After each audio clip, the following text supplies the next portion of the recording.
तो hello and welcome everyone.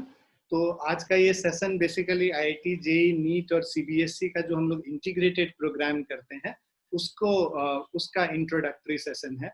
तो जब हम बात करते हैं इंटीग्रेटेड प्रोग्राम का, तो थोड़ा सा मैं 2 मिनट लूंगा आप लोगों का इसके लिए।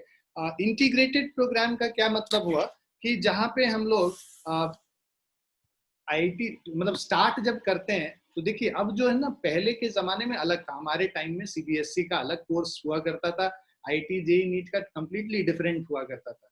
कोर्स एज इन की चैप्टर सेम होते थे, बट पूछा बहुत अलग तरीके से क्वेश्चन जाता था। अब वैसा नहीं है।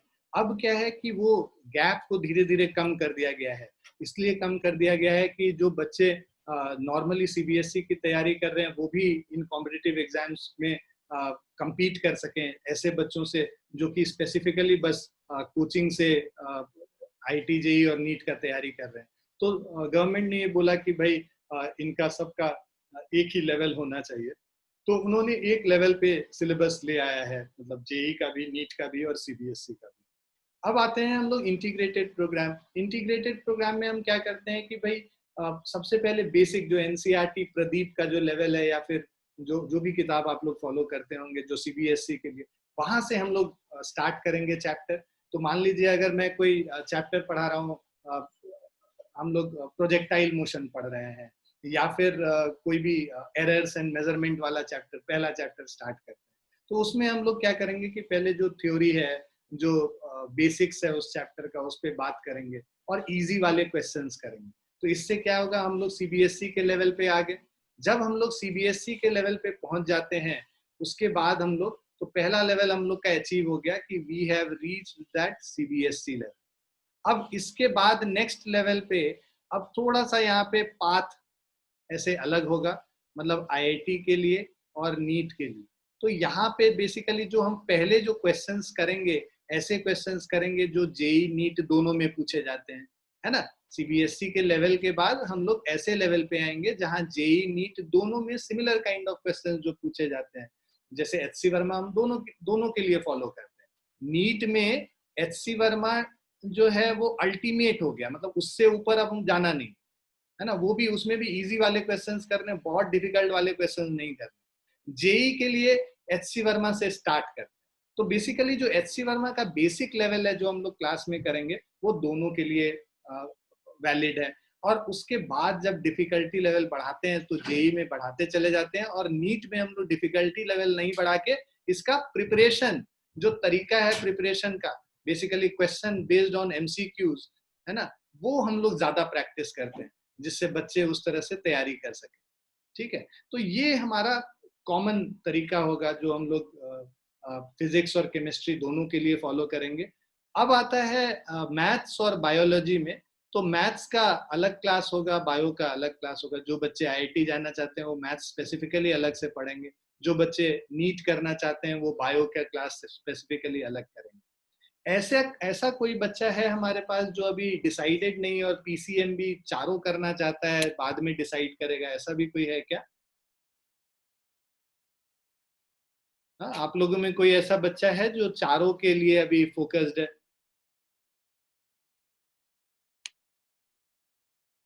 हाँ बच्चों? नहीं सर। नहीं, नहीं है। अच्छा, चलिए तब वो अच्छा है। देखिए, क्लैरिटी ऑफ माइंड बहुत जरूरी है। हम लोग चार चीज में एक साथ नहीं जा सकते हैं। तो बहुत अच्छा किया है कि आप लोगों ने पहले से डिसाइड कर लिया है कि हमको आईआईटी जाना है, नीट जाना है। यहाँ दिल्ली में बहुत कंफ्यूजन रहता है बच्चों को, है ना। तो असल में बॉर्न विथ सिल्वर स्पून वाला हाल है ना। राजा का बेटा राजा नहीं बनेगा, हम लोग देखे ही है ना। तो वही अब नहीं बनेगा, वही बनेगा जो हकदार होगा, है ना। आप लोग देखे ना सुपर 30? देखे कि नहीं सुपर 30? यस सर, देखे हैं। हाँ, यस सर। इस बार जो बनेगा उधर 8 का ग्रुप, 7 का ग्रुप, अभी जैसे 7 लोग हैं, सबको जाना है, सातों को जाना है, और हम लोग लेके चलेंगे सातों को। ठीक है, मतलब एक इतिहास रचेंगे वहां पे पूर्णिया में। जो 7 बच्चे हैं, सातों बच्चे निकालेंगे। ऐसे जोश के साथ हमें आज से प्रिपरेशन शुरू करना है आपका। Yes sir. चलिए, अब चलते हैं। पहले मैं जेई के बारे में थोड़ा सा जल्दी से बता दूं। जेई 2 बारी साल में 2 बार एग्जाम होता है, एक बार अप्रैल में होता है, एक बार जनवरी में होता है। इस साल तो सब कोरोना की वजह से इधर उधर हुआ है, तो पता नहीं कि जनवरी वाला जनवरी में होगा या नहीं, है ना। और ये जो अभी जो अप्रैल वाला था वो तो अभी तक हुआ नहीं है, वो सितंबर में चला गया, पता नहीं उसके आगे भी कितने दिन तक जाएगा। बट इन जनरल 2 बार होता है, जनवरी और अप्रैल में। तो ये 12th में जब आप पहुंचेंगे तब जनवरी में आप अप्लाई कर सकते हैं, मतलब एग्जाम दे सकते हैं, और अप्रैल में दे सकते हैं। तो मैक्सिमम 3 अटेम्प्ट मिलता है। मतलब जब आप 12th में रहेंगे तब जनवरी, फिर आप जब 12th में ही जब एग्जाम हो जाएगा मार्च में खत्म, तब आप अप्रैल में दे सकते हैं। और फिर अगर आपको ड्रॉप लेना है तो ड्रॉप करके पूरा फिर से या तो जनवरी वाला या फिर अप्रैल वाला एग्जाम दे सकते हैं। तो 3 अटेम्प्ट आपको मिलेगा। नेशनल टेस्टिंग एजेंसी है जो कंडक्ट कराती है ये एग्जाम, है ना। और अब पहला लेवल होता है जेई मेंस का। तो ये जो जेई मेंस है, इससे आप आईआईटीज में अप्लाई कर सकते हैं। आईआईटी एडवांस के लिए आपका सिलेक्शन होता है, और उसके अलावा national institute of technology NIT जो है, उसमें Indian institute of information technology है, और उसके अलावा सेंट्रली फंडेड टेक्निकल इंस्टीट्यूट, जो सेंटर जो फंड करती है जिन टेक्निकल इंस्टीट्यूट्स में, वो सब एडमिशन देती हैं जेई मेंस के लिए। जेई एडवांस एक बार साल में होता है ना। जेई जो सेकंड वाला जेई मेंस खत्म हो जाता है, उसके बाद आपको चांस मिलता है देने के लिए। अब इसमें 2 अटेम्प्ट मैक्सिमम सरकार ने बना रखी है, और उसमें भी जो जेई मेंस में जिनका अच्छा मार्क्स होता है, जो टॉप के 2 लाख बच्चे होते हैं करीब, तो उनका सिलेक्शन होता है जेई एडवांस का एग्जाम देने के लिए, वो एलिजिबल होते हैं। जेई एडवांस में आपको आईआईटीज में एडमिशन मिलता है। Indian institute of science IISc, किसको किसको आईआईएससी का पता है, और कौन टारगेट कर रहा है कि हम आईआईएससी में पढ़ें? कोई रिसर्च के लिए जाना चाहता है क्या हमारे यहाँ जो बच्चे हैं अभी? No sir. नहीं, कोई रिसर्च वाले बच्चे नहीं है, सब इंजीनियर बनना है। बहुत बढ़िया। उसके बाद ये Rajiv Gandhi Institute of Petroleum Technology है। बेसिकली पेट्रोलियम वगैरह के कंपनीज में अगर जॉब करना होता है तो ये यहाँ से पढ़ने से काफी अच्छा आपको जो है जॉब मिलता है, और काफी हाई पेइंग जॉब्स मिलता है। उसके अलावा इंडियन इंस्टीट्यूट ऑफ साइंस है, राइट। अब हम लोग आते हैं कंपटीशन पे, आते हैं कि भाई कितने बच्चे एग्जाम देते हैं। तो जनवरी 2019 में 9,29,000 बच्चों ने एग्जाम दिया था। अप्रैल में 9,35,000 बच्चों ने एग्जाम दिया था, ठीक है। और total number of unique candidates अगर देखें दोनों मिला के कि यूनिक कितने बच्चे होंगे, तो 12,37,000 बच्चों ने एग्जाम दिया। उसमें से जो जनवरी 2020 में 11,18,000 बच्चों ने एग्जाम दिया है। तो ये 2019 का डेटा है। तो मोटा मोटी आप ये मान के चलो कि आपका कंपटीशन 12 लाख बच्चों के साथ, ठीक है। अब उसमें सिलेक्शन पे आते हैं। इन साढ़े 11-12 लाख में जो जेई एडवांस के लिए सेलेक्ट हुए 2,24,000 सेलेक्ट हुए, ठीक है। तो 12 लाख में 2 लाख बच्चों का सिलेक्शन होता है, राइट, जेई एडवांस के लिए। अब इसमें आपको ये बता दें कि घबराने की जरूरत नहीं है कि अरे भाई 12 लाख बच्चे एग्जाम देते हैं तो हमारा क्या स्कोप है उसमें, 2 लाख मतलब 10 लाख तो छट जाते हैं। तो आपको बता दें कि सीरियस प्रिपरेशन करने वाला बच्चा 1 लाख ही है इंडिया में। हर साल 1 लाख बच्चा सीरियसली प्रिपेयर करता है। 2 साल लगातार पढ़ने वाले बच्चों में 1 लाख से ज्यादा बच्चे नहीं है। तो 1 लाख तो इसमें फिर भी कूड़ा आ रहा है। 2 लाख में से जो सिलेक्शन हुआ है उसमें से 1 लाख ही सीरियसली पूरे 2 साल प्रिपेयर किया है। सीरियसली प्रिपेयर करने का मतलब कि हर दिन कम से कम 2-2 ढाई-ढाई घंटे एक सब्जेक्ट को देना, मतलब 6 घंटे से 9 घंटे कम से कम आपको पढ़ाई करना। सेल्फ स्टडी की बात कर रहा हूँ, ठीक है। तो वैसे बच्चे बस 1 लाख होते हैं।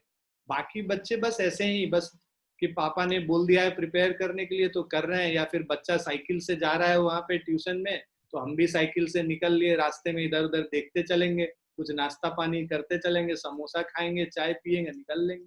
तो वैसा वाला भी बच्चा सब है बहुत सारा, है ना। पूर्णिया में भी लगता है साइकिल एक लाइन से 50,000 5,000 साइकिल एक एक जगह लगता है। पढ़ने वाला बच्चा उसमें बहुत कम होता है। तो इसीलिए आपको ये समझना है कि नंबर्स पे मत जाइए। फॉर्म बहुत लोग भरते हैं बट सीरियसली प्रिपेयर बहुत कम लोग करते हैं। तो सीरियसली प्रिपेयर करने वाले बच्चों में हमें आना है पहले तो। अब आप ये सोचिए कि जो हमारा जो रेशियो है, 5 में से 1 बच्चा का सिलेक्शन आईआईटी जेईई एडवांस में होता है। तो आसपास अगर आप देखोगे ना जो तैयारी कर रहा है, तो उन 5 से तो आप होशियार ही अपने आप को समझोगे, जो बच्चा प्रिपेयर कर। तो मतलब उन 5 से अगर हम अच्छे हैं तो मेरा सिलेक्शन हो जाएगा। आपको 2 लाख और 12 लाख नहीं समझना है, आप 6 में जो बच्चे हैं उनमें से एक बच्चे का सिलेक्शन होगा मान लीजिए, है ना, 5 में से एक का सिलेक्शन होगा, तो आसपास 4 ऐसा बच्चा ढूंढ लो जिससे तुम्हारा ज्यादा अच्छा प्रिपरेशन मतलब तुम्हारा हो जाएगा ना। Out of these a total of 9,000, अब इसमें से देखो 10,000 के करीब 9,800 मतलब 10,000 के करीब सीट्स आईआईटीज में है ना। तो अगर हम देखें तो जो 5 में एक सिलेक्शन हो रहा था एडवांस के लिए, 22 में से एक सिलेक्शन होगा आईआईटी जेई एडवांस में आगे मतलब एडमिशंस के। तो टोटल एक्सेप्टेंस रेट 0.8% है, बट बहुत ज्यादा सीट्स हैं 10,000। हमारे टाइम पे तो 2,500 सीट्स हुआ करती थी, अब तो 10,000 सीट्स है और बच्चे इतने ही उस समय भी एग्जाम देते थे। ठीक है, तो आप ये मान के चलो कि इनफैक्ट ज्यादा देते थे उस समय, ज्यादा क्रेज था आईआईटी का। अब तो दिल्ली विल्ली में धीरे धीरे कम होता जा रहा है, बच्चे जो है बाहर जाना चाहते हैं, सैट देके ये लोग सब मतलब इंडिया से बाहर यूएस और यूके में ये लोग इंजीनियरिंग करना चाहते हैं, है ना। पेइंग कैपेसिटी ज्यादा है लोगों के पास। बट आप बस ध्यान रखें कि आपका जो 0.8% है, आप ये माने कि 1% ही बच्चे अच्छे से प्रिपेयर करते हैं, उसमें 0.8% का सिलेक्शन हो जाता है, विच इज नॉट बैड।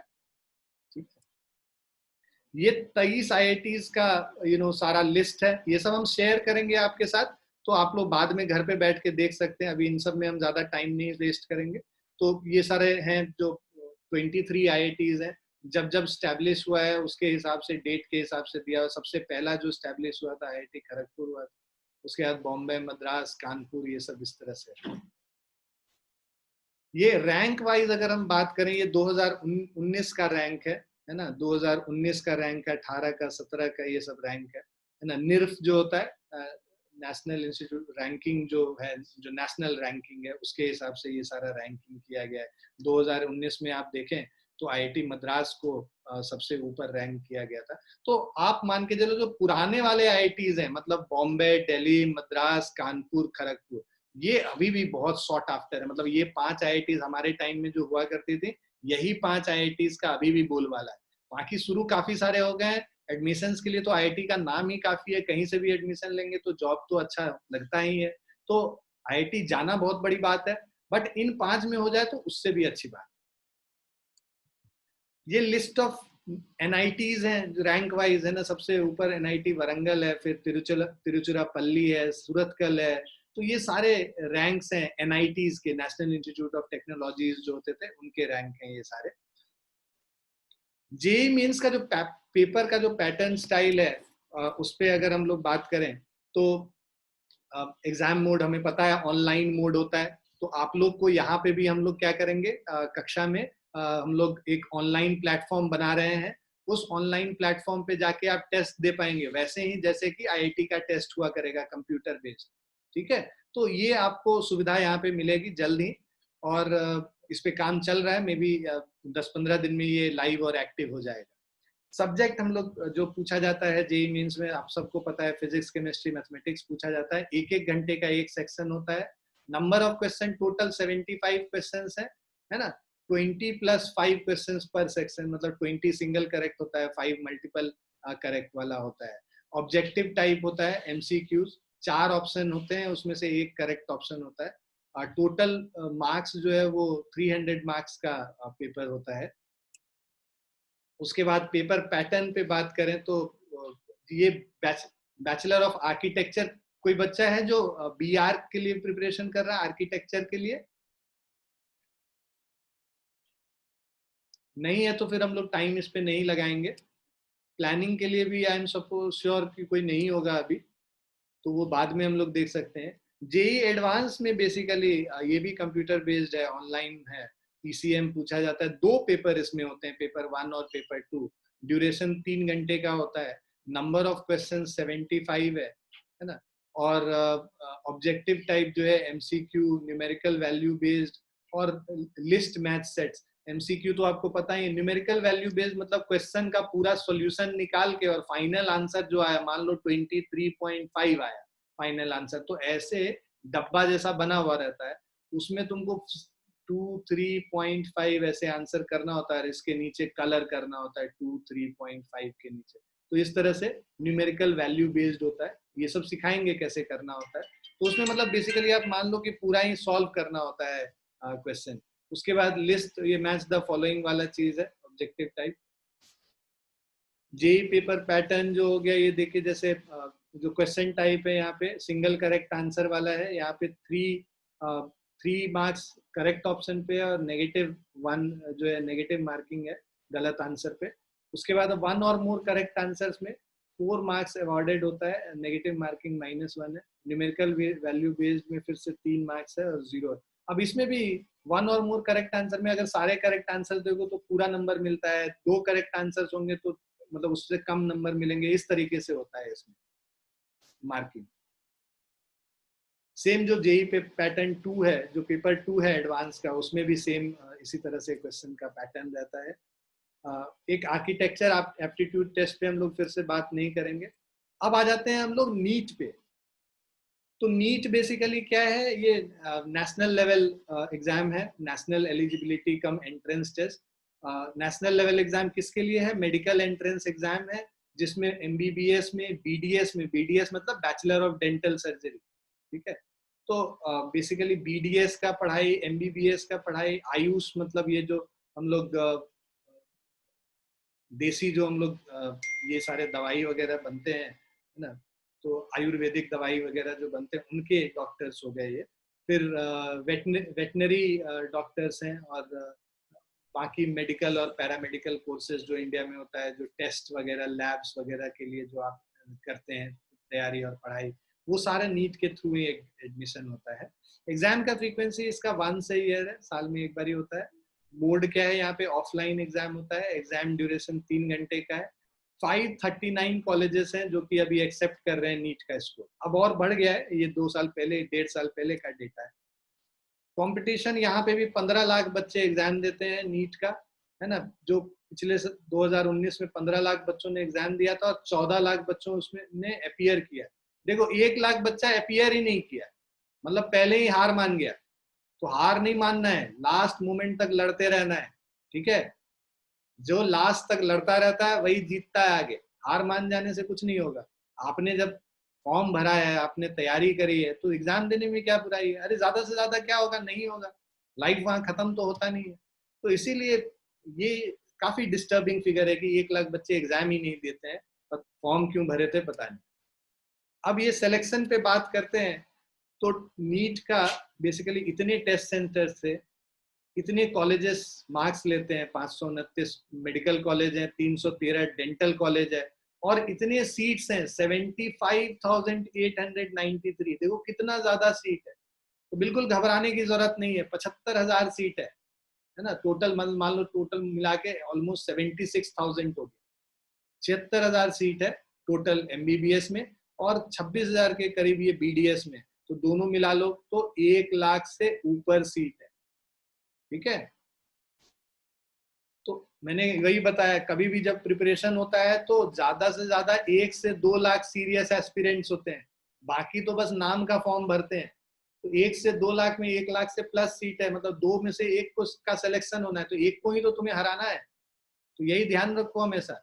उसी तरह आईआईटी में भी, आईआईटी का 10,000 है, बाकी एनआईटी सब जोड़ लो, अच्छे कॉलेजेस को जोड़ लोगे तो 50,000 से 55,000 सीट कम से कम है, ठीक है। तो 50,000 to 55,000 सीट्स हैं जो इंजीनियरिंग के अच्छे कॉलेजेस की बात कर रहे हैं। बाकी तो मतलब लाखों में सीट्स हैं, मतलब 10 लाख 12 लाख सीट होगा, बट वो अच्छे कॉलेजेस नहीं है।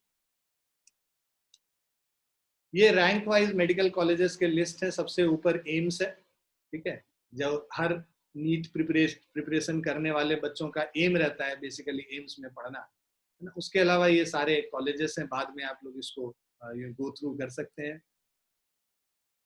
जो नीट का जो क्वेश्चन का पेपर का पैटर्न है ये यहाँ पे बताया भाई। मैकेनिक्स बेसिकली 11th क्लास में हम लोग मैकेनिक्स पढ़ते हैं, और एसएचएम और वेव्स पढ़ते हैं, ठीक है। और हीट एंड थर्मोडाइनमिक्स पढ़ते हैं, तो थर्मल फिजिक्स पढ़ते हैं। तो 11th क्लास में कितना कोर्स हो गया तुम्हारा? देखो 31% ये हो गया। 11% में 5% मान लो, तो 31 + 5 36, और 6 42 43%, मतलब 43 44 अप्रोक्सीमेटली। आधा तुम 11th में पढ़ोगे और आधा 12th में पढ़ोगे। तो सबसे ज्यादा वेटेज किसका है? देखो मैकेनिक्स का। तो मैकेनिक्स जब पढ़ेंगे ना, यही बेस होता है। अगर मैकेनिक्स किसी बच्चे का अच्छा है ना, तो फिजिक्स उसका अच्छा है। ये सबके लिए ट्रू है, मतलब आईआईटी के लिए भी ट्रू है और नीट के लिए भी ट्रू है। तो मैकेनिक्स पे बहुत मेहनत करना है, और ये सबसे पहले पढ़ाई होता है। अभी जो शुरू करेंगे हम लोग, सबसे पहले मैकेनिक्स ही पढ़ेंगे। तो मैकेनिक्स में तुम्हारा एकदम स्ट्रांग होल्ड होना चाहिए। जितना अच्छा तुम मैकेनिक्स में मेहनत करोगे ना, उतना ज्यादा अच्छा तुम्हारा रिजल्ट होगा। तो इसीलिए ध्यान रखना कि शुरू में खूब जोर लगाना है। शुरू में जिसने जोर लगा लिया ना 4-5 महीने, उसके बाद पाथ अपने आप क्लियर हो जाता है। तुम्हारा जो है ना रास्ता बिल्कुल क्लियर हो जाएगा। उसके बाद तुमको डर लगना बंद हो जाएगा। नीट के बच्चों को सबसे ज्यादा डर लगता है, हवा है फिजिक्स का, ठीक है, बट वो हवा को दूर करना है। सिलेक्शन उसी का होगा नीट में जिसका फिजिक्स अच्छा है। केमिस्ट्री बायो हर गधे बकड़ी का बैल का सबका अच्छा होता है। रटने वाला सब्जेक्ट है केमिस्ट्री और बायो, समझे? तो हर बच्चे का केमिस्ट्री बायो अच्छा होगा, रट लेगा वो लोग, है ना। एनसीईआरटी बेस्ड रटन विद्या चलेगा इसमें, तो सब रट लेता है। समझने का कहाँ आ जाता है? फिजिक्स में समझने का आ जाता है ज्यादा। तो इसीलिए तुमको फिजिक्स पे खूब मेहनत करना है, जो बच्चों को नीट करना है। इनफैक्ट आईआईटी के लिए भी, आईआईटी के लिए भी फिजिक्स बहुत अच्छा होना चाहिए, बट नीट के लिए तो बस एकदम गुरु मंत्र है, फिजिक्स जिसका अच्छा होगा उसका नीट हो जाए। ये मेरी बात एकदम गांठ बांध के रखो। तो मेहनत लगेगा। तुम लोग देखो, सबसे पहले तो नीट वाले बच्चे मैथमेटिक्स नहीं करते, ठीक है, तो उनका आधा तो वहीं पे खत्म हो गया। क्यों? क्योंकि फिजिक्स में mathematics is the language for physics, बोला जाता है ऐसा, मैंने नहीं बोला है, बोला जाता है कि mathematics is the language for physics. जैसे अभी हम बात कर रहे हैं, हिंदी में बात कर रहे हैं, तो बातचीत का मेरा लैंग्वेज है। अगर मुझे हिंदी ही नहीं आएगा तो मैं तुम्हें कैसे समझाऊंगा? तो वैसे ही अगर तुम्हें मैथमेटिक्स नहीं आएगा, है ना, तो तुम फिजिक्स को ठीक से नहीं कर पाओगे। तो इसीलिए जितना ज्यादा मैथमेटिक्स तुमको जरूरत है फिजिक्स के लिए, उसको खुश होके पढ़ो। ये नहीं कि बोझ के तरह कि यार साला मैथ्स छोड़े थे कि फिजिक्स नहीं पढ़ना पड़ेगा, और यहाँ पे तो हमें फिजिक्स में भी, मतलब मैथ्स छोड़े थे कि हमें नीट करना है, मैथ्स नहीं पढ़ना पड़ेगा, और ये देखो फिजिक्स में भी मैथ्स जरूरत है। बट आपको ये समझना होगा कि मैथमेटिक्स की जो जरूरत है वो फिजिक्स को समझने के लिए है, उतना मैथमेटिक्स आपको अच्छे से आना चाहिए। तो जो कुछ कुछ चैप्टर्स हैं जो आपको अच्छे से आना चाहिए, जैसे ट्रिग्नोमेट्री का काफी यूज होगा। जिनको डर लगता है ट्रिग्नोमेट्री से, घबराओ मत, हम अच्छे से करा देंगे। ट्रिग्नोमेट्री जितना यूज होता है फिजिक्स में। उसके बाद फिर कैलकुलस का काफी यूज होगा। कैलकुलस बोले तो डिफरेंशिएशन और इंटीग्रेशन। वेक्टर्स का काफी यूज होगा, तो वेक्टर्स को अच्छे से हम लोग को करना है, राइट। तो ट्रिग्नोमेट्री हो गया, कैलकुलस हो गया, वेक्टर्स हो गया, ये तीन चीज का काफी ज्यादा यूज है। तो इन तीनों चीज को अच्छे से हम लोग, जितना रिक्वायर्ड है इन इंजीनियरिंग एग्जाम्स के लिए, एक लॉगरिथम भी थोड़ा बहुत यूज होता है ना, केमिस्ट्री में भी यूज होता है, थोड़ा बहुत फिजिक्स में भी तुम देखोगे यूज हो रहा है। तो लॉगरिथम हो गया, ये सब सारी चीजें, फंक्शंस हो गए, ये सब चीज समझना बहुत जरूरी है फिजिक्स को अच्छे से समझना। अब हम लोग आते हैं नेक्स्ट वाले पे, लेवल ऑफ क्वेश्चन पे। लेवल ऑफ क्वेश्चन अगर हम देखें तो देखो, इजी वाले 47% क्वेश्चन इजी आता है, जिसको कि पढ़ोगे और फट से टिक मार दोगे अगर तुमने पढ़ा है, मतलब अगर तुम्हें आता है। 47% मीडियम होता है और 6% ही डिफिकल्ट होता है। ये हम नीट का क्वेश्चन का लेवल का बात कर, ठीक है। तो डिफिकल्ट लेवल छोड़ भी दोगे ना तो कोई फर्क नहीं पड़ता है। समझ में आ रहा है? आपको क्या है, एक गुरु हुआ करते थे, वो बोला करते थे कि भाई everything in something and something in everything. तो ज्यादातर तुमको क्या करना है, समथिंग इन एवरीथिंग करना है। मतलब इजी और मीडियम वाले क्वेश्चंस तुमको ज्यादा से ज्यादा लगाने हैं, समझ रहे हो? जितना ज्यादा इजी मीडियम क्वेश्चन करोगे, और ये जेई वालों के लिए भी ट्रू है बेटा, डिफिकल्ट क्वेश्चन के पीछे नहीं भागना है। ये डिफिकल्ट क्वेश्चन 10% ही आएगा एग्जाम में मैक्सिमम। सिलेक्शन कितने पे होता है आप लोग सबसे पहले तो ये जान लो। सिलेक्शन के लिए आपको कितने मार्क्स चाहिए ये भी जानना जरूरी है। कि अगर हम जेई का बात करें तो जेई में बेसिकली अच्छा रैंक के साथ अगर तुमको एंट्री लेना है तो 300 में अगर तुम्हारा 150 प्लस भी रहता है तो मस्त सिलेक्शन हो जाता है अच्छा। ठीक है, तो तुमको ये ध्यान में रखना है भाई 50% है, उसमें से अगर 10% छोड़ देंगे तो क्या कुछ घट जाएगा हमारा? चांस घटेगा क्या? नहीं घटेगा हमारा, और चांस बढ़ेगा, क्योंकि हम इन पे अच्छे से प्रिपेयर कर चुके हैं। डिफिकल्ट क्वेश्चन के पीछे मत भागिए। छोटे शहरों में, बिहार में सबसे बड़ा प्रॉब्लम यही है। हम लोग वहां से पढ़े हैं, हमें पता है कि हम लोग जिंदगी भर इरोडोव और अभय कुमार सिंह और यही बनाते रह गए, है ना। बट फाइनली आता किस लेवल का क्वेश्चन है? एचसी वर्मा के लेवल का क्वेश्चन आता है। इसीलिए हमेशा कोशिश करो कि एचसी वर्मा अच्छे से समझो और उसी का प्रिपरेशन करो।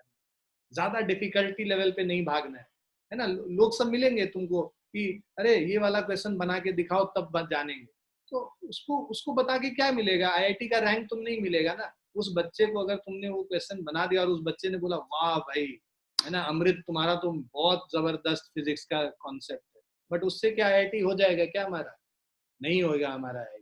आईआईटी करने के लिए हम लोगों को ये चीज पे फोकस करना बहुत जरूरी है, इजी लेवल और मीडियम लेवल पे। नंबर आएंगे तभी आईआईटी होगा, 10% क्वेश्चन करके आईआईटी नहीं होगा।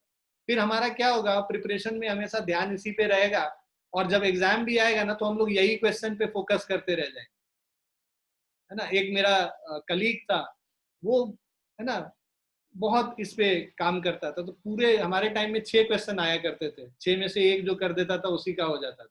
उसने क्या किया कि सबसे डिफिकल्ट क्वेश्चन उसने टारगेट कर लिया, और पूरे 3 घंटे का पेपर होता था, 3 घंटे तक उसी क्वेश्चन को करता रहा। फाइनली वो कर लिया वो क्वेश्चन, बट उसका सिलेक्शन नहीं हुआ।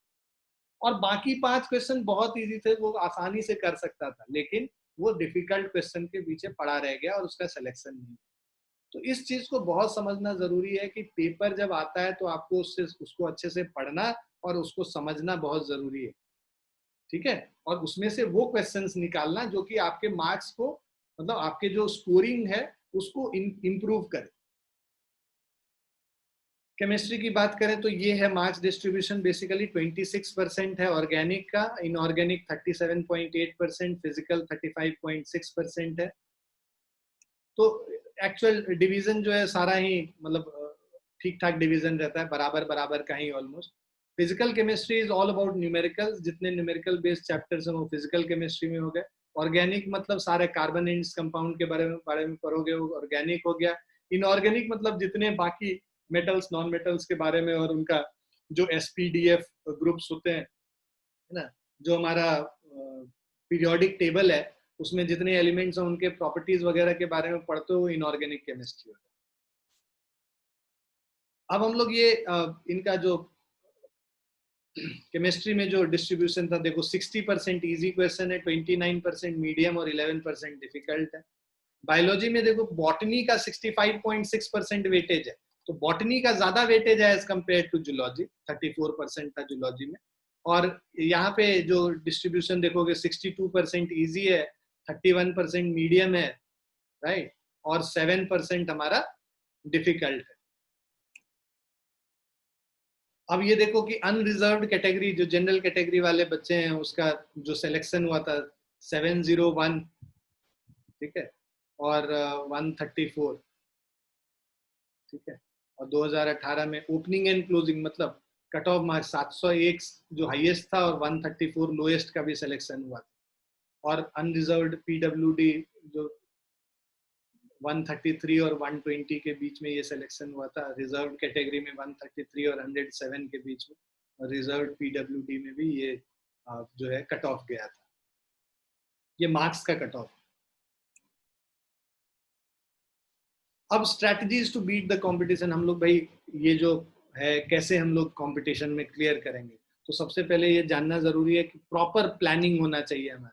2 साल क्या प्रिपरेशन करना है जेई नीट का, कैसे करना है, ठीक है। तो 2 साल का प्रॉपर प्लानिंग होना चाहिए। तो proper planning plays an important role. इसमें हम लोग भी आपकी काफी मदद करेंगे कि भाई हम लोग ये चैप्टर इस समय कर लेंगे, इसका ये एग्जाम होगा, तो वो सब प्लानिंग के हिसाब से चलेंगे, और हमारे हिसाब से आप लोग चलिएगा अगर, तो फिर कोई भी दुनिया में ताकत नहीं है जो आपको रोक सकता है। So good planning strategy will keep you focused and result in better gains, right? जितना अच्छा प्लानिंग स्ट्रेटजी आपका होगा उतना अच्छा आपका रिजल्ट होगा। Make a to do list. सबसे पहले तो हर दिन सुबह, है ना, या फिर हफ्ते में एक दिन आपको टू डू लिस्ट बनाना चाहिए। बेसिकली रोज का ही बनना चाहिए कि आज मैं HC वर्मा का 25 क्वेश्चन कर लूंगा काइनेमेटिक्स का, है ना, और NCERT से एक चैप्टर पढ़ लूंगा केमिस्ट्री में, राइट, और फिर मैथ्स में RD शर्मा से 2 एक्सरसाइज, सारे सॉल्व एग्जाम्पल और एक एक्सरसाइज इस चैप्टर का कर लूंगा। तो ये टू डू लिस्ट सुबह बनना चाहिए और शाम तक जब तक ये खत्म नहीं हो तब तक उठना नहीं, ठीक है। अपने अपने सीट पे गोंद लगा लो, बेसिकली बैठो तो 3 घंटे के पहले उठना नहीं है, ध्यान रखना है, चाहे तुमको कितना भी मन करे उठने का। जब तक अगर तुम अपना, जब तक वो ये नहीं मारोगे ना कि भाई उठने का मन करे और तब भी नहीं उठे और लगे हुए हो, तो जिस दिन ये करना सीख जाओगे उस दिन तुम्हारा IIT या नीट जाने से तुमको कोई नहीं रोक सकता, ठीक है। सो ध्यान रखना है कि सारे सिटिंग्स अभी स्टार्ट में, चलो तुम लोग 10th क्लास से आए हो तो बहुत ज्यादा हम नहीं बोलेंगे, 2 घंटे का रखो और इसको धीरे धीरे कहाँ पे लेके जाना है, 3 घंटे का एक सिटिंग होना चाहिए कम से कम। 2 घंटे के बीच में पानी पीने भी नहीं उठना है, पानी पीना है, टॉयलेट जाना है, सब करके फिर पढ़ने बैठना है। ये नहीं कि बीच में एक बार पानी पीने चले गए, एक बार पंखा ऑन करने चले गए, एक बार पंखा ठंडा लगने लगा तो ऑफ करने चले गए, ये सब नहीं करना, ठीक है। एकदम फोकस होके पढ़ाई करना है। टाइम मैनेजमेंट दूसरा है, प्लानिंग के बाद दूसरा चीज क्या है भाई, टाइम मैनेजमेंट।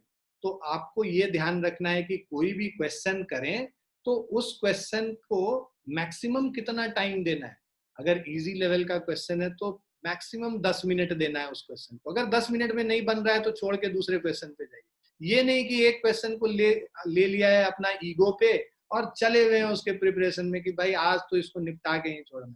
उससे क्या होगा, 3 घंटे में तुमने एक क्वेश्चन किया, तुमने पूरा टाइम वेस्ट कर लिया, ठीक है। सो सबसे पहले तो तुमको अपना जो एक टाइम टेबल, शेड्यूल जिसको कहते हैं, वो बनाना चाहिए, ठीक है। पूर्णिया में बच्चे जो है लेट जगने वाला बच्चा सब मतलब बेसिकली IIT नहीं करता है ना। यहाँ के बच्चों का तो हालत खराब है ही, दिल्ली वाले बच्चों का। वहां के बच्चों से मुझे बहुत उम्मीद है, ठीक है, आप लोगों से। तो आप लोग क्या कीजिए भाई, जो ब्रह्म मुहूर्त होता है ना, सुबह 3 बजे से स्टार्ट होता है ब्रह्म मुहूर्त, ठीक है, उसके पहले से ही शुरू होता है। बट तुमको क्या करना है, सुबह 3 बजे नहीं उठना है, तो वो अल्टीमेट हो जाएगा। बट कोशिश ये करना है 4 से 5 बजे के बीच में सुबह उठो और 5 से 8 बजे तक या 4 से 8 बजे तक 3 से 4 घंटे इसी समय एकदम रगड़ दो अपना, 3 to 4 आवर्स। इस समय कोई डिस्टरबेंस नहीं होता है, घर में बिल्कुल शांति होती है, बाहर कोई गाड़ी वाड़ी चल नहीं रहा होता है, ठीक है। और इस समय जो पढ़ोगे ना, जो तुम 2 घंटे में दिन में करोगे, ये आधे घंटे में तुम सुबह कर सकते। बिलीव मी, आज के डेट तक मैं सुबह पढ़ता हूँ, मतलब सुबह रोज उठता हूँ, सुबह 3 से 4 घंटे कम से कम मैं अपना लगाता हूँ। जो भी मुझे क्लास की तैयारी करनी है, जो भी ये PPTs बनाने हैं या क्वेश्चंस किसी ने पूछा है उसको लगाने हैं या नए नए क्वेश्चंस बनाने हैं, वो सारा काम मैं सुबह करता हूँ, क्योंकि सुबह सबसे ज्यादा कॉन्सेंट्रेट होकर पढ़ाई। अगर तुम लोग मतलब मुझे अपना गुरु मानोगे और गुरु मान के मेरी बात को ध्यान, देखो सबसे पहले तो एक गुरु शिष्य का रिश्ता बहुत स्ट्रांग होता है ना, पेरेंट्स से भी ज्यादा स्ट्रांग होता है। जिस दिन वो रिश्ता निभाना तुम लोग सीख जाओगे ना, उस दिन से तुम्हारा करियर पाथ ही चेंज हो जाता है, ठीक है। तो हमेशा ये ध्यान रखो कि हम लोग जो बोल रहे हैं ऐसा, मेरा अपना पर्सनल उसमें क्या फायदा है, तुम 4 बजे उठोगे हमको कुछ पैसा मिलेगा क्या, नहीं मिलेगा, राइट। तो मेरा पर्सनल कोई उसमें फायदा नहीं है, तुम्हारे बेहतरी के लिए हम लोग बोल रहे हैं। सुबह जितना पढ़ोगे, जितने अच्छे से तैयारी करोगे, उतने अच्छे से तुम्हारा तैयारी होगा, उतना अच्छा तुम्हारा तैयारी होगा। तो इसीलिए सुबह उठना अपनी आदत में डालो। अभी नहीं है, अगर है तो बहुत अच्छी चीज है, अगर नहीं है तो धीरे धीरे वो आदत आएगी, एक साथ नहीं आएगी। और फिर भी अगर 10 दिन 15 दिन कोशिश करने पे ना आए तो कोई बात, तुम रात में पढ़ो, ठीक है। सबका अपना अपना बॉडी क्लॉक होता है, बट कोशिश करो कि सुबह के टाइम उठा करो, ये बहुत अच्छा चीज है, तो अच्छी चीज है तुम्हारे लिए।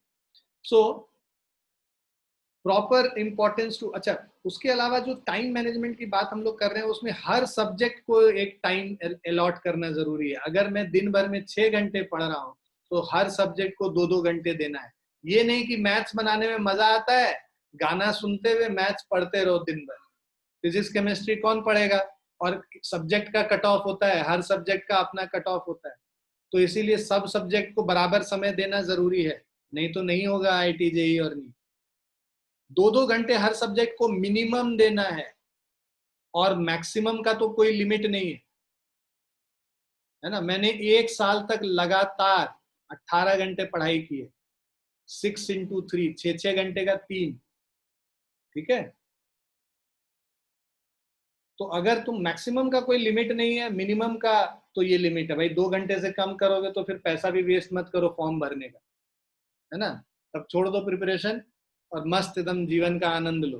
पबजी है और फोर्टनाइट है, ये सब सब चीज है ही दुनिया में, है ना।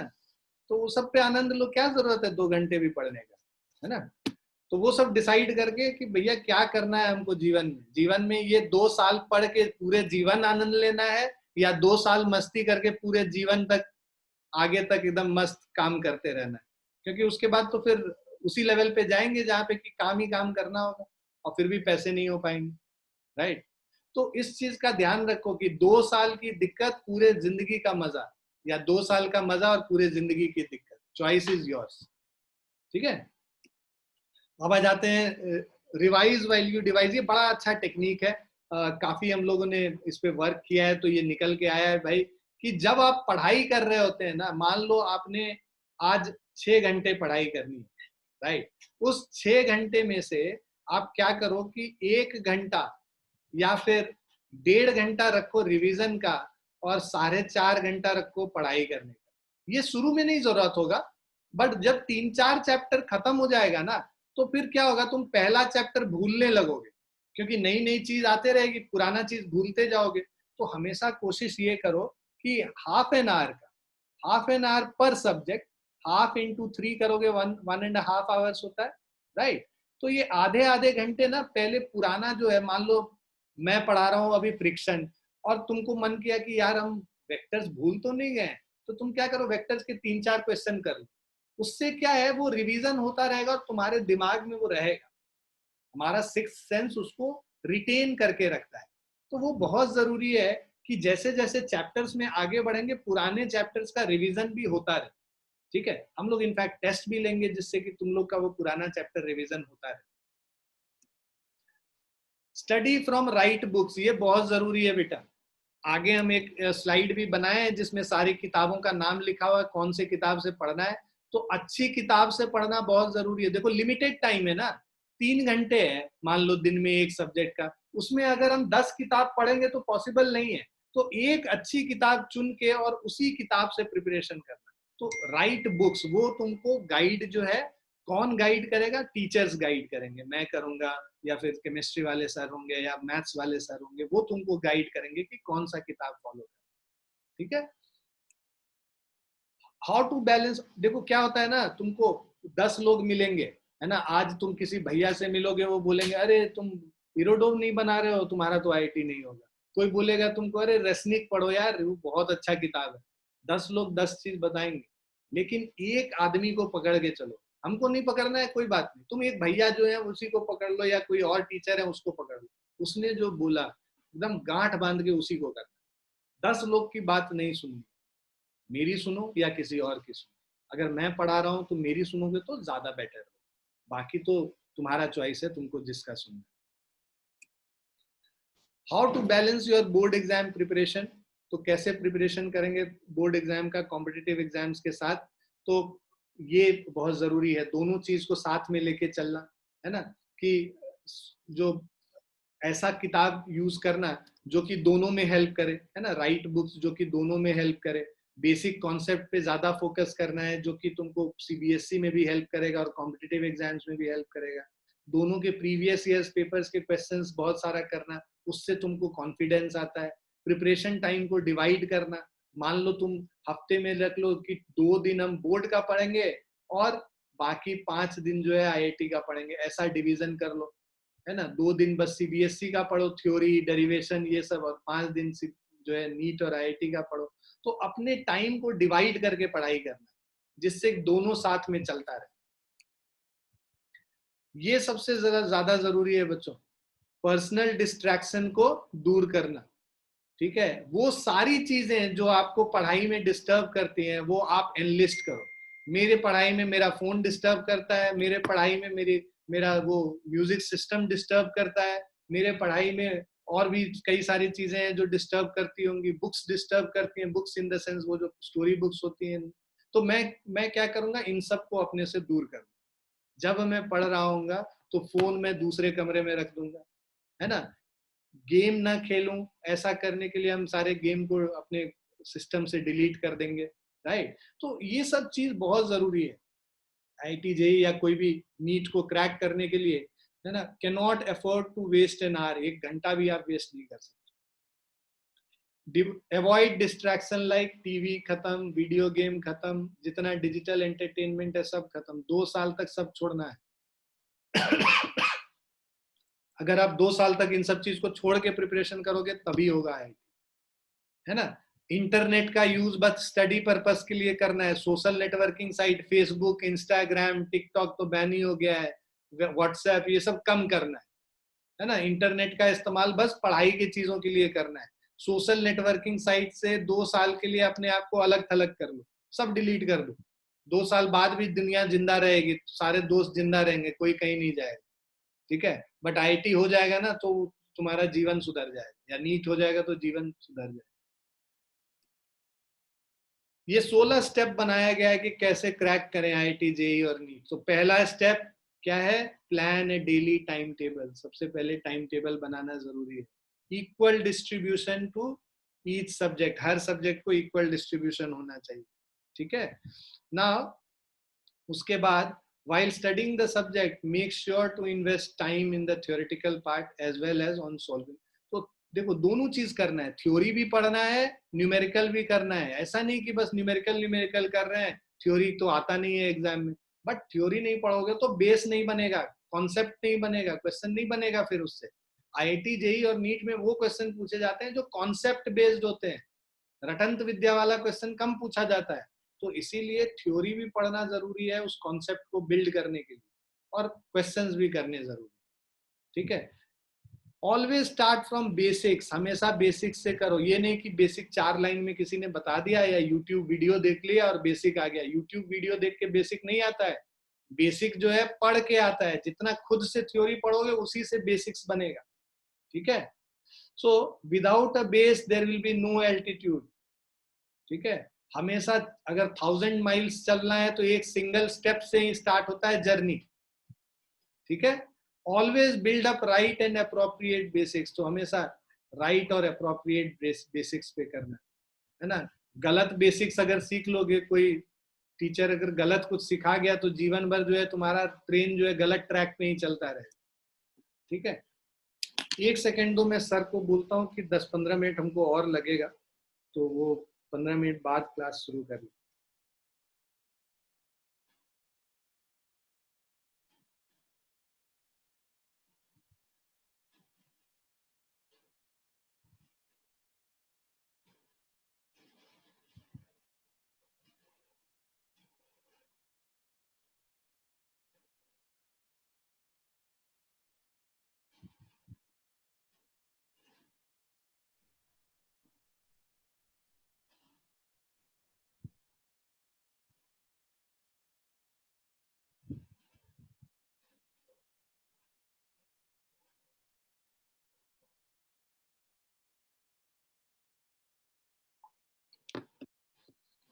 हाँ जी, अब आ जाते हैं। Never check solutions of question before attempting the question, है ना। अपने आप को रोको। तुम्हारे पास अगर सॉल्यूशन की किताब भी है ना, पहले तो रखो ही मत। अगर है भी तो सॉल्यूशन चेक तब करो जब तुम खुद अटेम्प्ट कर चुके हो क्वेश्चन। जब तुम सेल्फ अटेम्प्ट करोगे ना तो उससे बहुत सारा चीज सीखते हो, ठीक है।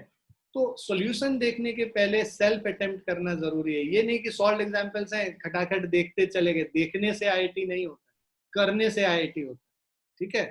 सो ये बहुत जरूरी है। Now never leave the question in between, कोई भी क्वेश्चन को बीच में मत छोड़ो कि भाई 1 लाइन लिख दिया, अच्छा इसके बाद तो ये इक्वेशन लिखेंगे और सॉल्व कर देंगे। अरे सॉल्व करोगे तभी तो तुम टिक करोगे एग्जाम में और तुमको नंबर मिलेगा। सोच लेने से कि हम लोग ऐसा करेंगे तो ऐसा हो जाएगा, दैट विल नॉट हेल्प। ठीक है, उस चीज का ध्यान रखना बिल्कुल।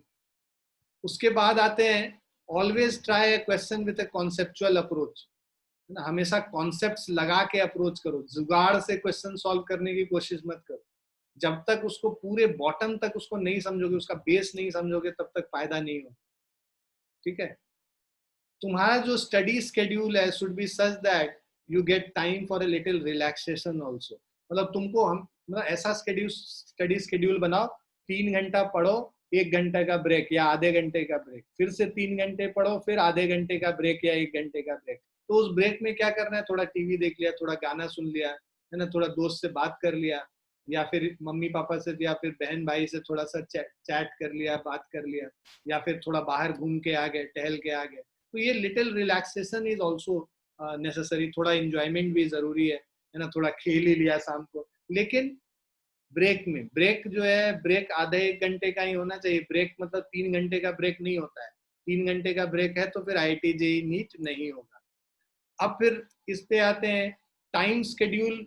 जो having a time schedule is fine, but regularity in study in the combination is the combination that will help you crack. तो टाइम स्केड्यूल तुम रख लिए बट उसको फॉलो नहीं कर रहे हो तो फिर कोई फायदा नहीं होगा। तो टाइम स्केड्यूल को फॉलो भी करना है ना, ठीक ठाक नींद लेना है। ये नहीं कि रात दिन पढ़ाई करने के चक्कर में तुम्हारा स्लीप डिप्राइव हो रहे हो या तुम ठीक से सो नहीं रहे हो तो भी तुम्हारा दिमाग ठीक से काम नहीं करेगा। 6 घंटे का मिनिमम स्लीप चाहिए। सो 6 to 8 आवर्स आपको रोज सोना चाहिए, मिनिमम 6, मैक्सिमम 8, 8 से ज्यादा नहीं सोना चाहिए।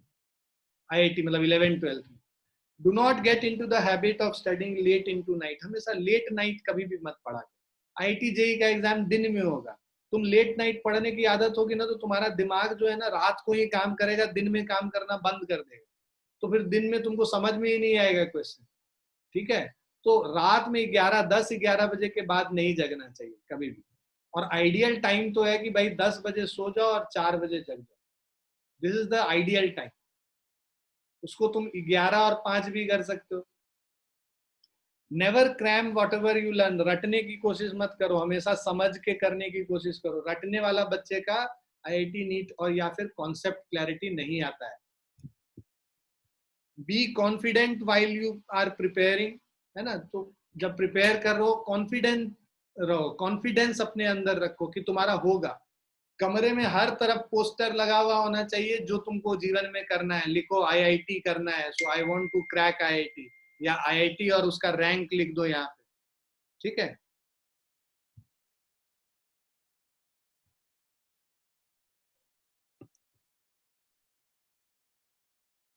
ठीक है ना। उसके अलावा नेवर लूज कॉन्फिडेंस। मोटिवेशन हमेशा रखो अपने अंदर। मोटिवेशनल वीडियोस देखो, गाने सुनो मोटिवेशनल, मेरे से बात करो अगर तुम्हारा कॉन्फिडेंस लूज हो रहा है कभी भी। मतलब मेरे अंदर इतनी ताकत है कि तुमको मोटिवेट कर सके कभी भी, कितने भी लो रहो तुम जीवन में।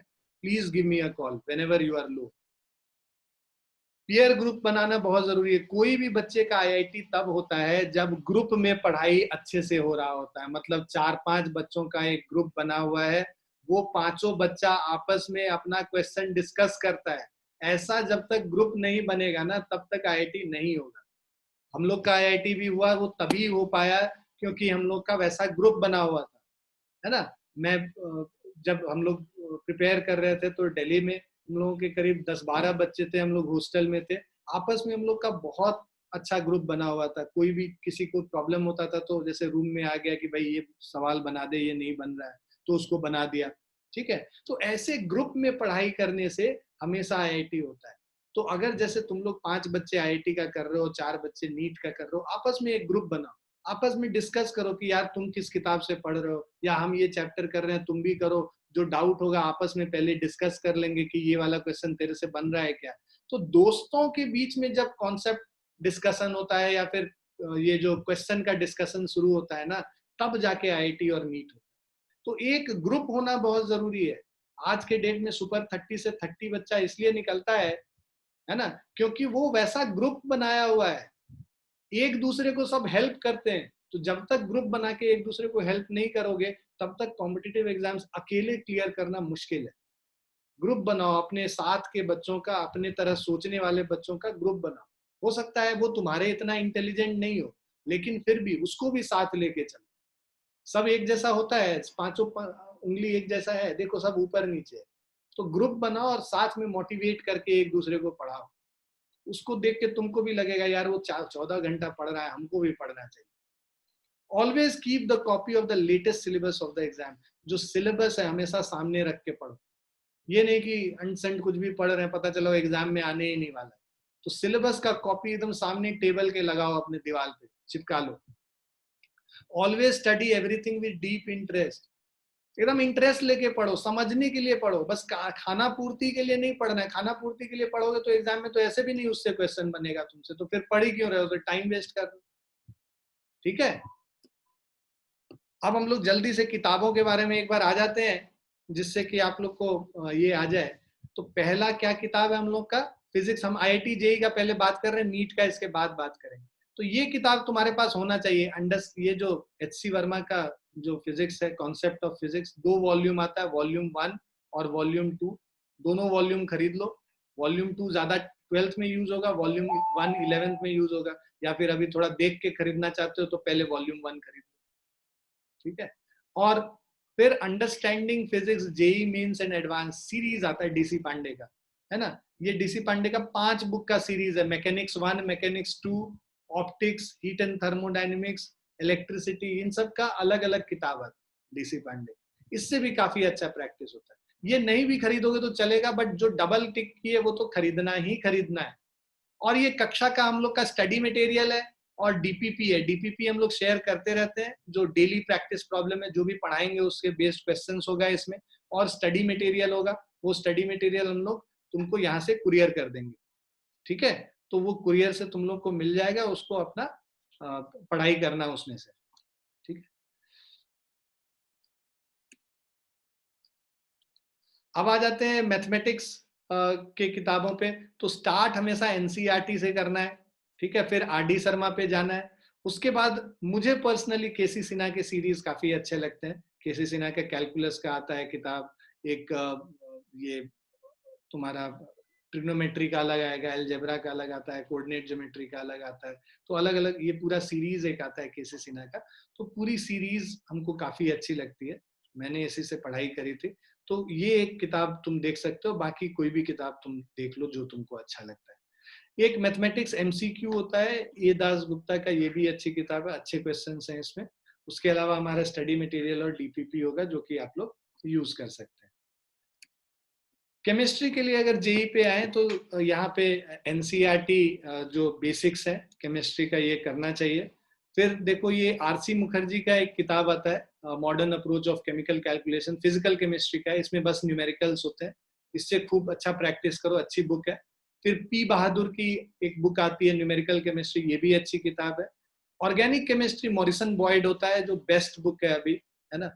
ये थोड़ा सा इसका लैंग्वेज थोड़ा ज्यादा ये है डिफिकल्ट, तो अगर वो नहीं समझ में आएगा मॉरिसन बॉयड, तो तुम ये OP टंडन एक इंडियन ऑथर है, इनकी किताब तुम यूज कर सकते हो organic chemistry. Inorganic chemistry JD ली, उसी तरह ये फॉरेन ऑथर है, इनका समझ में नहीं आएगा तो OP टंडन यहाँ पे भी तुम यूज कर सकते हो, ये OP टंडन। तो या तो OP टंडन खरीदोगे या फिर JD ली खरीदोगे। ठीक है, उसके अलावा हमारा स्टडी मटेरियल है, डेली प्रैक्टिस प्रॉब्लम है, इसको यूज करना है। अब हम लोग नीट के किताबों पे आते हैं। तो नीट के किताब में कॉन्सेप्ट ऑफ फिजिक्स जो है HC वर्मा का, ठीक है, ये आपको भी चाहिए कम से कम। फिर प्रदीप का बुक आता है फंडामेंटल फिजिक्स, ये बेसिकली तुमको CBSE में भी हेल्प करेगा और नीट लेवल में भी हेल्प करेगा। तो ये किताब तो तुम ले ही कर सकते हो। कुछ बच्चे जो है SL अरोरा भी प्रेफर करते हैं, तुम SL अरोरा भी खरीद सकते हो, दोनों एक ही जैसा किताब। प्रदीप खरीद लो या SL अरोरा खरीद लो, मैं पर्सनली प्रदीप को ज्यादा प्रेफर करता हूँ। ठीक है, इसमें गलतियां थोड़ी कम। HC वर्मा है, प्रदीप हो गया, उसके बाद फिर तुम्हारा अंडरस्टैंडिंग फिजिक्स, ये ऑब्जेक्टिव फिजिक्स आता है एक नीट के लिए DC पांडे का, ये भी खरीद सकते हो प्रैक्टिस के लिए। वैसे तो हम लोग इतना DPP देते हैं कि तुमको ये खरीदने की जरूरत नहीं पड़ेगी, फिर भी अगर मन करता है तो खरीद सकते हो। कक्षा का स्टडी मटेरियल है और DPP है, ये हम लोग यूज करेंगे। बायोलॉजी में अगर आते हैं तो NCERT तो बायोलॉजी का बेस्ट किताब माना जाता है। उसके अलावा ट्रूमैन का किताब आता है वॉल्यूम 1 और वॉल्यूम 2, ये बेसिकली रेफरेंस बुक है जो CBSE नीट दोनों में काम आएगा। उसके बाद क्वेश्चन प्रैक्टिस करने के लिए ऑब्जेक्टिव बायोलॉजी दिनेश का आता है, अंसारी का आता है, ये दोनों में से कोई भी एक खरीद सकते हो। कक्षा स्टडी मटेरियल और डीपीपी हम लोग यूज करेंगे, इसको भी ले सकते हो।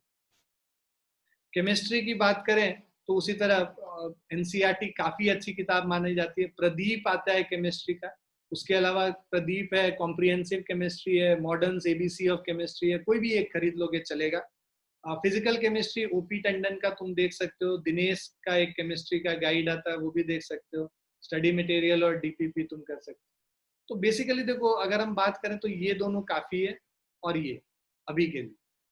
उसी तरह अगर हम लोग यहाँ पे बात करें बायो में, तो बायो में ये दोनों काफी, ठीक है, और ये। उसके अलावा फिजिक्स में अगर हम बात करें अभी के लिए, तो ये दोनों काफी है और ये काफी। यहाँ पे अगर हम लोग बात करें तो देखो, ये तो कम से कम तुम लोग को लेना चाहिए, ठीक है। इनमें से ऑर्गेनिक में या तो ये ले लोगे या ये ले लोगे, दोनों में से एक, वन। और इनऑर्गेनिक, सॉरी, ठीक है, और इनऑर्गेनिक वाले में ये और ये, इनमें से वन, और ये तो है, ठीक है। फिजिक्स में अगर, ये मैथ्स में अगर हम बात करें तो एनसीईआरटी आरडी शर्मा अभी शुरू में ले लो, इससे करो कक्षा स्टडी मटेरियल से, बाद में फिर होगा तो कोई भी किताब खरीदना। और यहाँ पे अगर हम फिजिक्स की बात करें तो फिजिक्स में एचसी खरीद लो, और कक्षा स्टडी मटेरियल काफी है, हम लोग का नोट्स वोट्स होता है वो सब भी काफी हेल्प करेगा तुम्हें, ठीक है। सो इतना ही था। तुम लोग को किसी को कोई डाउट है, कोई कुछ पूछना चाहता है तो पूछ सकता है मेरे से।